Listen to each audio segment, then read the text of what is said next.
жумуш токтой иштеп турсак, бир 40 миңге чейин табабыз. Мен өзүм жалгыз эле иштейм, эч кандай жардамчым жок. Чарчабайсызбы? Жок, чарчабайм. Нурила Мураталиева Айтматов районунун Көкдөбү айылында жашайт. 4 баланын энеси социалдык контракт долбооруна катышып, 100 000 сомго азыркы иштеп жаткан тигүү машиналарын сатып алган.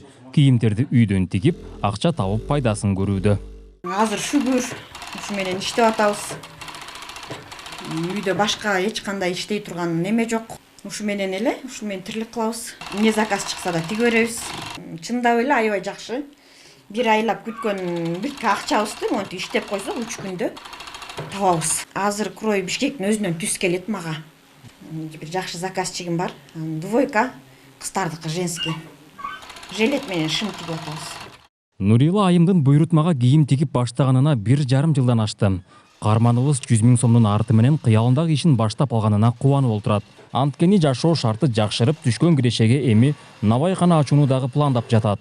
Айыл тургуну мындай абалга келгенине социалдык келишимдин пайдасы чоң болгонун айтып, ыраазы болууда.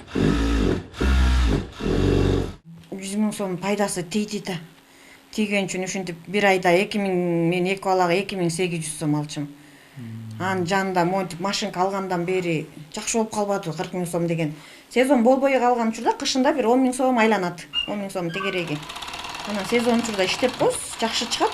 2 балага 1600 сом пособиядан көрө мен азыр 40 000 сом таап атпаймынбы? Мен өкмөткө абдан эле ыраазымын. Контракт алып иштесе болот. Эгер айтып атам, дагы да айтып кетем, көзүн таап, ыгын билип иштеп, жакшылыкка колдонсо болот.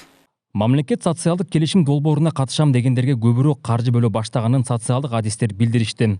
Алсак, Айтматов районунан 2022 жылы 50 үй бүлө 100 000 сомдон алган. 2023 жылы 262, ал эми быйыл болсо районго 498 үй бүлөгө квота берилген.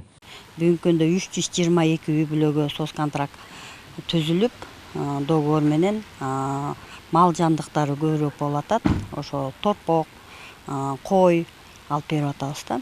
Магазин ачкандар да болуп атат, сварка менен иштей тургандар болуп атат, швея ачкандар болуп атат.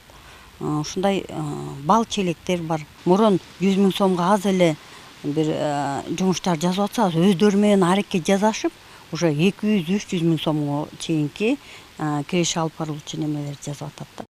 Мамлекеттин бул долбоору миңдеген тургундардын жашоо шартын оңдогонго чоң мүмкүнчүлүк берүүдө. Социалдык контракт алгандардын алды баштаган ишкерликтерин кеңейтип, алдыга умтулушууда. Нурсултан Курманбеков, Кайнар Ормонов, ЛТР, Талас облусу.